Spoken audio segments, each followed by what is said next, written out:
prosesnya itu masih dalam mekanisme yang ada. Kita sedang melihat apakah itu akan diproses seperti apa, bagaimana, dan sampai saat ini kita sedang melihat apakah itu memang surat yang bisa kami proses dengan mekanisme yang sama. Mendesak Presiden RI untuk segera mengeluarkan dekret Presiden kembali ke Undang Dasar 1945 asli. 2. Mendesak DPR segera mengambil langkah-langkah konstitusional pemakzulan Gibran Rakabuming Raka karena terbukti tidak memenuhi syarat sebagai wakil presiden sebagaimana diatur dalam pasal 77A Undang-Undang Dasar 1945 karena putusan Mahkamah Konstitusi nomor 90/PUU tahun 2023 catat secara konstitusional. Di tengah dinamika politik nasional yang kian memanas, muncul sebuah perkembangan yang mengguncang publik. Surat resmi pemakzulan Wakil Presiden Gibran Rakabuming Raka akhirnya diterima oleh Dewan Perwakilan Rakyat RI. Langkah ini bukan datang dari partai politik, melainkan dari sebuah kekuatan moral, para pensiunan atau purnawirawan TNI. Forum Purnawirawan Prajurit TNI yang terdiri dari ratusan jenderal, laksamana, marsekal, hingga kolonel telah melayangkan surat kepada DPR dan MPR mendesak agar proses pemakzulan terhadap Wakil Presiden segera dimulai. Ini bukan sekadar wacana politik, ini adalah bentuk keprihatinan mendalam dari mereka yang pernah berdiri tegak menjaga kedaulatan bangsa. Forum tersebut menekankan bahwa mereka tidak hanya mengirimkan surat, tetapi juga siap hadir dalam rapat dengar pendapat bersama DPR RI jika diperlukan untuk menjelaskan dasar hukum dan alasan pemakzulan secara detail.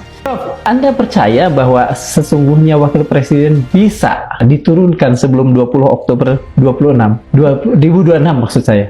Apakah itu sebetulnya hanya provokasi dan menyadarkan kembali publik bahwa Wakil Presiden kita ini bermasalah? Saya pikir kalau provokasi itu mungkin bahasa lebih menyentaknya ya.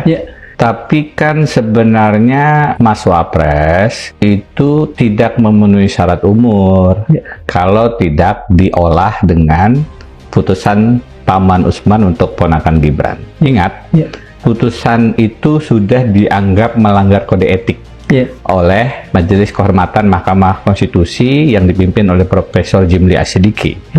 Ya, dalam proses berjalannya saya menemukan tidak hanya melanggar syarat umur, ini juga melanggar syarat pendidikan. Tidak ada tuh ijazahnya. Jadi Jokowi itu jangan dipahami sebagai orang yang polos, enggak. Ini orang yang haus kekuasaan, maruk akan kekuasaan, dan untuk anaknya.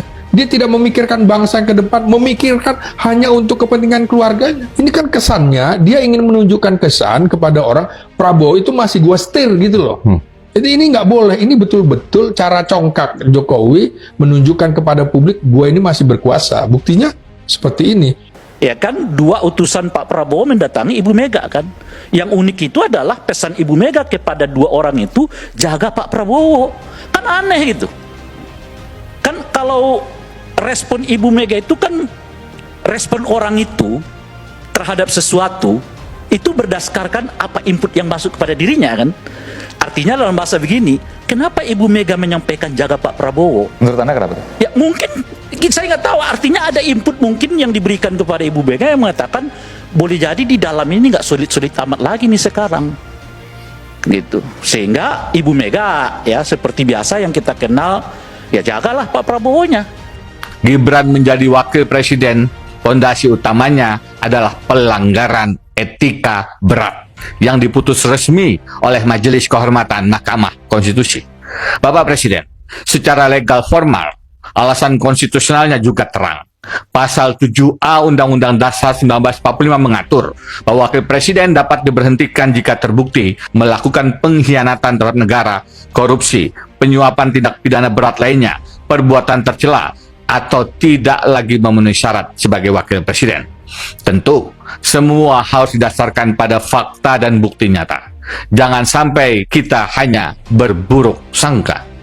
Semua wajib melalui proses hukum yang adil dan profesional. Lantas pertanyaannya, apakah Prabowo berani mendukung proses pemakzulan Gibran ini? Pasalnya Presiden Prabowo Subianto dinilai sangat berhati-hati dalam merespon isu tersebut.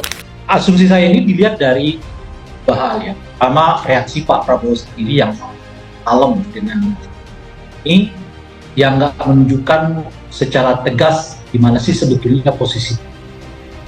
Apakah mendukung atau menerima atau menolak rencana para purnawirawan ini.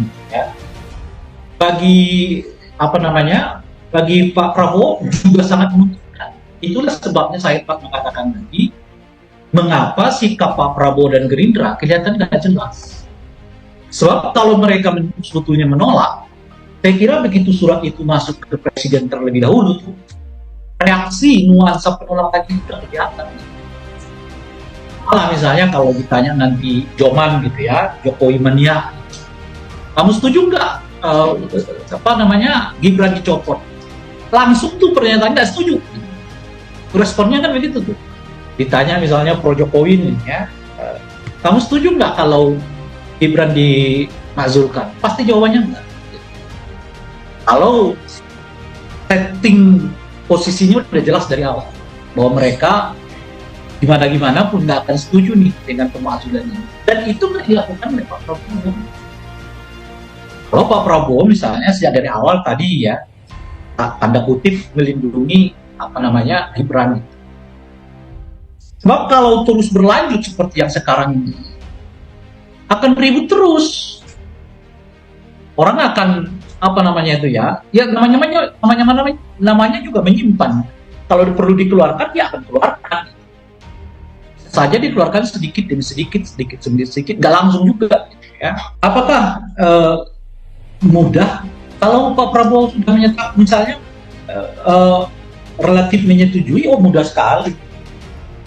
Kan itu tadi cuma 25, ya kan, ditambah dengan 24+1. Pertanyaannya, bagaimana aturan pemakzulan kepala negara secara hukum tata negara? Apakah proses pemakzulan Gibran sudah memenuhi syarat hukum dan bisa segera ditindaklanjuti? Pakar hukum tata negara Zainal Arifin Mohtar menyebut bahwa syarat hukum untuk memakzulkan Gibran sejatinya telah terpenuhi jika merujuk pada ketentuan konstitusi.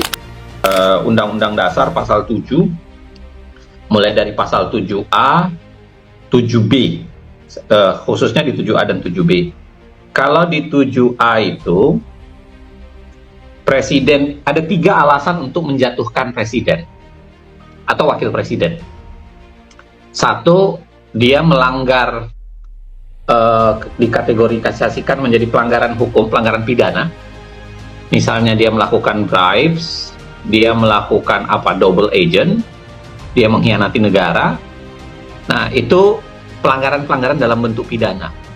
Yang kedua, pelanggaran dalam bentuk administrasi. Misalnya, tidak lagi memenuhi syarat sebagai presiden atau wakil presiden. Misalnya contoh, dia pernah memalsukan sesuatu. Ataukah sehingga syaratnya tidak terpenuhi. Yang ketiga, alasan yang disebut dengan perbuatan tercela, misdemeanor. Kalau kita baca ketentuan ini mirip dengan konstitusi Amerika. Ya, konstitusi Amerika. Bedanya, konstitusi Amerika itu tidak mencantumkan alasan administrasi tadi. Tidak lagi memenuhi syarat sebagai presiden. Ya, pelanggaran pidana plus misdemeanor, perbuatan tercela. Jadi, konstitusi Amerika itu mau bicara soal pelanggaran hukum dan pelanggaran etis. Kita menambahkan pelanggaran hukum, etis, dan pelanggaran administrasi. Nah, kalau Anda tanya ke saya, apakah